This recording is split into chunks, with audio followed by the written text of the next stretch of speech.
The Super Media Bros podcast is a founding member of the OddPods Media Network. Super Media Bros.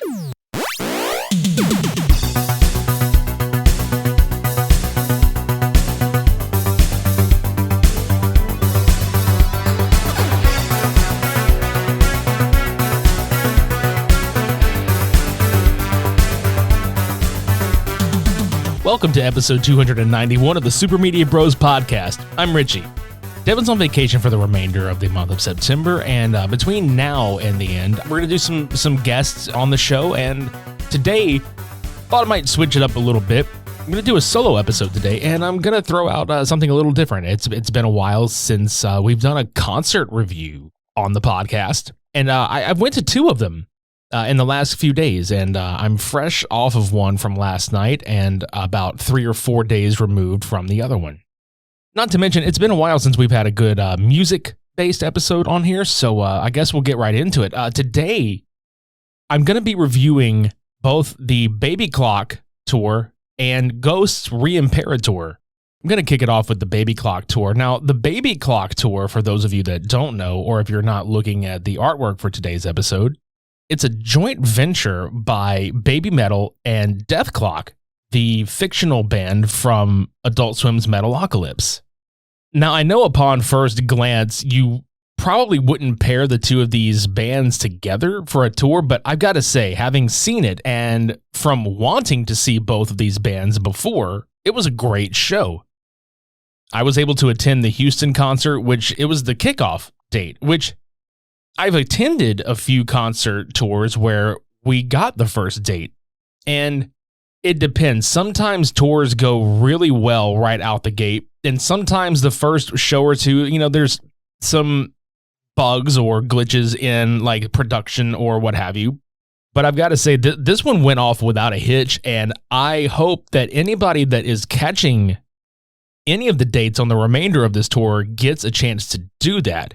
I won't be giving away entire set lists or anything like that. This is more a review based on the experience of production, quality of the performance.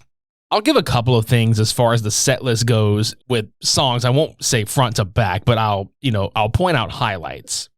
First of all, guitar virtuoso Jason Richardson is the warm-up act, if you will. And he's probably most well known as being the guitar player for Born of Osiris. And he also has done work, and I think still does work, with All That Remains.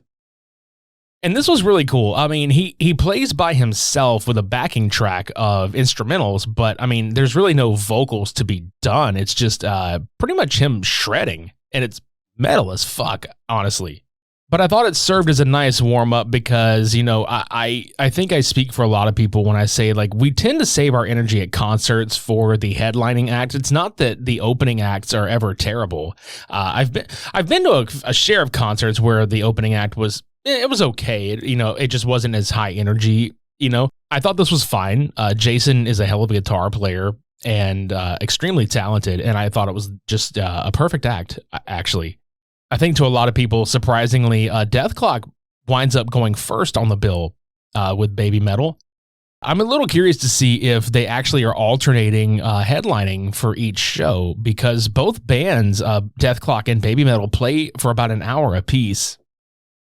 Dethklok, if you've ever seen them live, they tend to black out the actual band while the animation of Dethklok, the cartoon band, plays on screen in real time. And I got to give a lot of credit to drummer Gene Hoglan, because without him, this entire thing would fail and fall on its face miserably.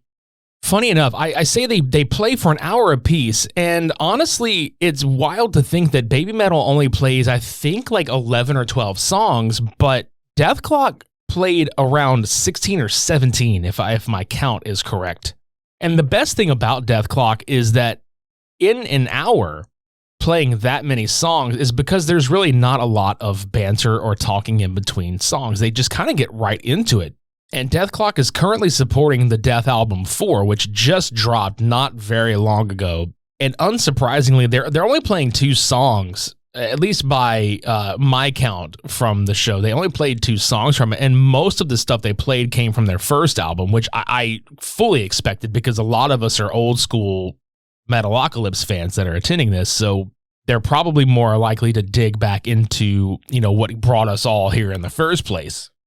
They definitely were playing Death Theme, Go Into the Water, Hatred Copter, Mermaider, Thunder Horse, the good shit. What I consider good shit. I like this band all around, but it was my first time seeing them, so I was honestly expecting a lot of the old shit, which I was not disappointed. But if you're a big fan, you're not going to be disappointed regardless. Essentially, the way the concert lines up is you get Jason Richardson, who is an instrumentalist. Then you get Dethklok on stage, who you don't really see unless you're up front close to them, because like I said, they black the stage out. But then you get to Babymetal, who you see and hear all of, and they have excellent interaction with the crowd. Now, for those of you not familiar with Babymetal, it is absolutely kawaii idol-style Japanese music, like a trio of Japanese girls singing and doing choreography over metal music, which it's, on paper, you would look at it and think, like, what the fuck is this? But it is honestly some of the best shit that is out there. I love it because, to me, it's highly original, and they've been around for about, 10, 12 years, I think. And it's amazing that they're here in the States, because it's very difficult to get Japanese acts here in the States. I would think due to travel arrangements and visas and all that, but it's also it's a very big deal to have a band like this over here. And I love the fact that this is the show we're getting in such an intimate venue. And Babymetal put a hell of a show on for the 11 or 12 songs that they played, most of which coming from their self-titled album, Babymetal. They played some from Metal Galaxy, 2 from their new album, and 1 from Metal Resistance. They were very interactive with the crowd. A lot of us, I know for a fact, I knew people that were there for the first time seeing them. It was my first time seeing Babymetal, and I'm not going to lie, I fucking fangirled the whole time because I'm a huge, huge fan of this band. And as far as energy goes, it didn't let up. That's definitely one thing I can say about all 3 of the acts, is that the energy is there, be it with the music or the stage presence from everybody involved. You love to see it. You love going to a show where you can tell the musicians on stage are having a blast and they're having a great time. And Babymetal was no exception. I think the backing band members in that band are very much unsung heroes. They're damn good musicians. But like I said, Babymetal put on a hell of a show, and I think the order in which they played was a pretty good. It was pretty good for this show. Like I said before, I'd be interested to see if Dethklok and Babymetal alternate headlining slots as far as who plays last and who plays beforehand. But I feel like if this is the actual lineup for the entire tour, it's perfect, given, like I said earlier, how it starts instrumentally and then you don't really see Dethklok, but then you see and hear everything that Babymetal has to offer. It's a great way to close the show. They send everybody home on a very big high note, happy note. And Babymetal is high energy the entire time they're playing. So if you're a fan of either band, if you've never seen either band, or if you're just a fan of one of them and you go to this concert, you will be won over. I can promise you that. You'll be won over by any one of these that you haven't seen before. There's still several tour dates happening in the United States as of this recording. There's still tickets on sale. I know for a fact that a few of the dates are actually sold out. So if you live in the Boston area or the New York area, I know for a fact those 2 shows are sold out. And the Chicago, Minneapolis, Minnesota, Denver, Colorado, Seattle, Washington dates are all sold out, as is Las Vegas, Phoenix, and Los Angeles. Tickets are still available for every other show on the tour, so visit thebabykloktour.com to get your tickets to this show if you plan on attending a future one. As of this recording, the tour is going to run until October the 12th at Los Angeles, California. So I would suggest hopping on this and getting your tickets because they will sell out. It looks like they're going to sell the rest of the shit out. We'll take a quick break, and then whenever I come back, I will talk about GHOST Re-Imperatour from Houston, Texas. You're listening to the Super Media Bros on the OddPods Media Network. Don't go anywhere. Hey, you there. We've got a question for you. Are you tired of clickbait stories and the loudest voices driving discussions in culture and entertainment? If so, I'm Dylan. I'm Kendall. And I'm Corey. And we host the podcast From the Middle. We're middle-class guys living in the middle of America, in the middle chapters of our lives with points of view somewhere in the middle. We take a more reasonable and centrist approach in our discussions covering genres like comedy, culture, entertainment, and interviews with really interesting folks like business owners, comic creators, doctors, news anchors, New York Times best-selling illustrators, professional stand-up comics, and more. We really value a relaxed and conversational podcast, one that we hope is so fun and laid back, you'll forget you're not actually hanging out with us. So search at From the Mid Pod, just like it sounds, or check us out everywhere you can find podcasts. All right, and I am back with you. We're going to talk about the Re-Imperator tour by Ghost. This is a continuation of the original Imperator, which is the supporting tour for their latest album, Impera. And this tour has actually been going on since January 25th of 2022, and it's going to finally wrap up in October on October 7th. They're doing and have done 7 legs of this tour, and the number of shows will be 130 by the time it's all done. For those of you unfamiliar with Ghost, a lot of the terminology that I will be speaking about may not translate with you. However, those of you that are huge fans of the band like myself will understand these terminologies, and I will do my best to explain. A lot of us refer to the shows as rituals, which that's what they are. They are rituals, and the albums are referred to as sacred psalms, and it's an entire thing that you can delve into. There's a lot of lore and history to this band, and it's a lot of fun to dig into. So if you're only just now getting into them, I highly suggest digging deeper. It's much more of an experience when you know all this stuff going into it.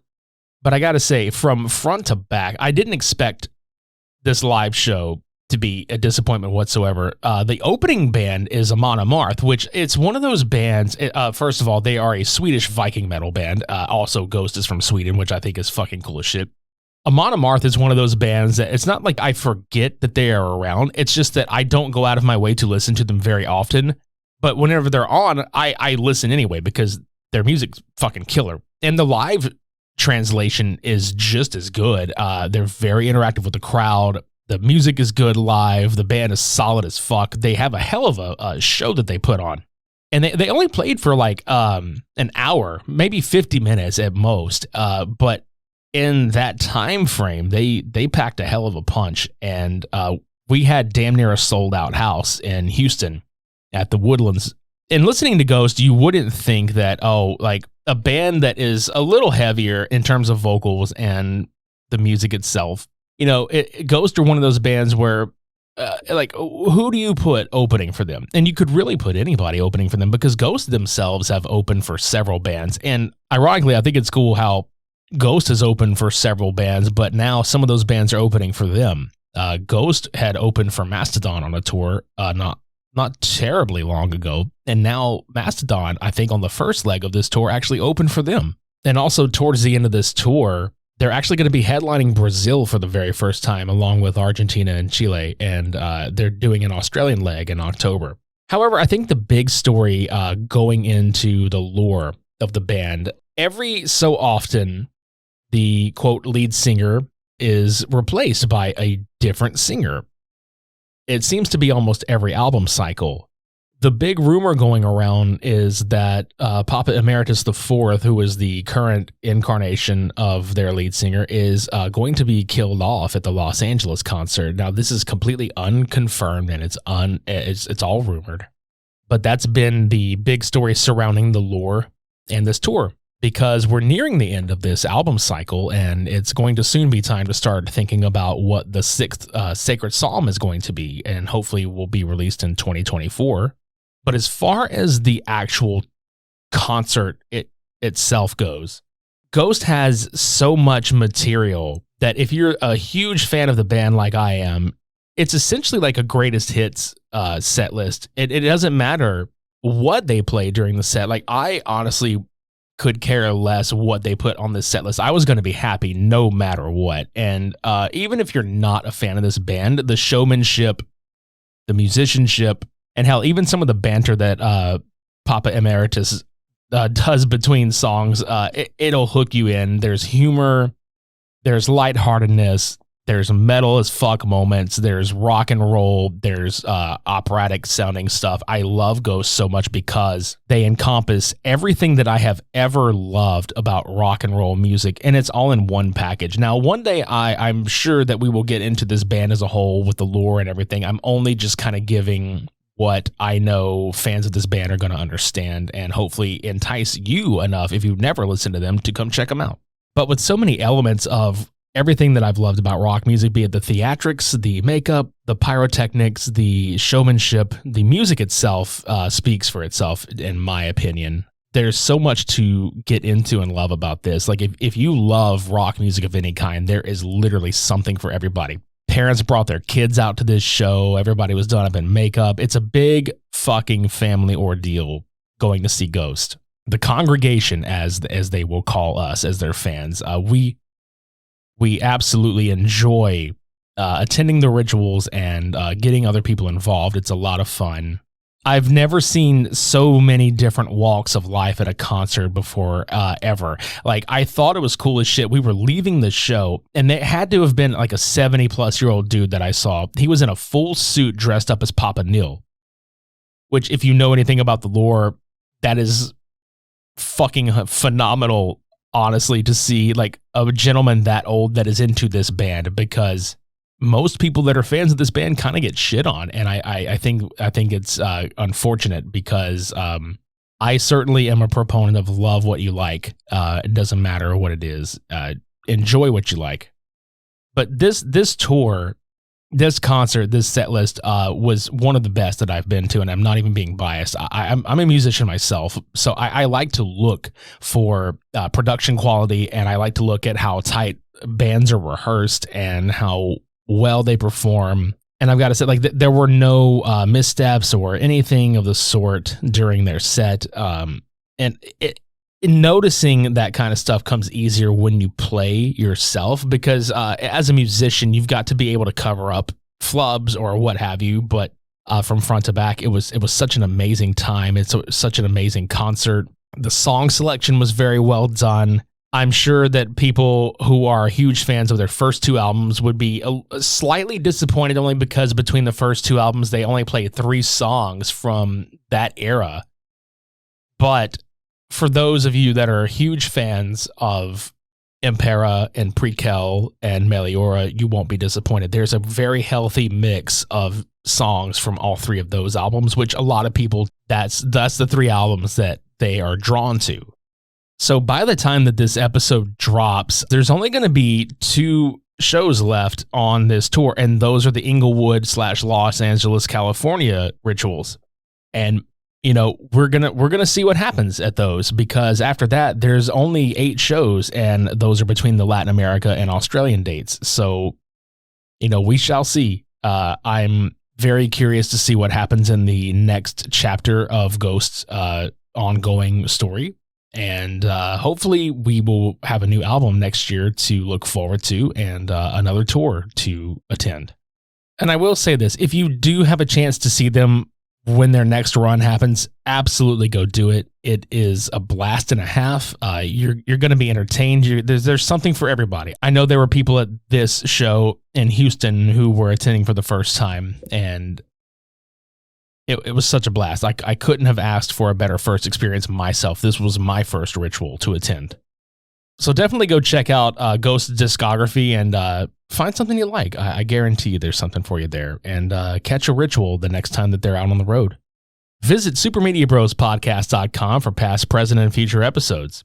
Check out all the other shows on the OddPods Media Network by visiting oddpodsmedia.com. Subscribe to us on YouTube. Follow us on social media. Leave us a rating and review at Apple Podcasts, Spotify, Good Pods, and Podchaser. For the next 3 weeks, we're going to be doing some Cult Cinema Saturday episodes with special guests coming in from the OddPods Media Network, including Lauren from the Beard Owl Podcast, Russ from the Infectious Groove Music YouTube channel, and Stevie from Because Fuck You, That's Why. If you're unfamiliar with any of those podcasts, go check out their content. It's a lot of fun. 2 are music-based podcasts, and the other one is a game show style podcast. So definitely check those out. Thank you very much for hanging out with me this week. It's fun to talk about concerts. I know it was kind of brief, but I would much rather anybody that hasn't been to these shows check them out for themselves and have your own experience, because my experience might be different than yours, but hopefully it's a good one. Until next time, my name's Richie. Shades on. We're off.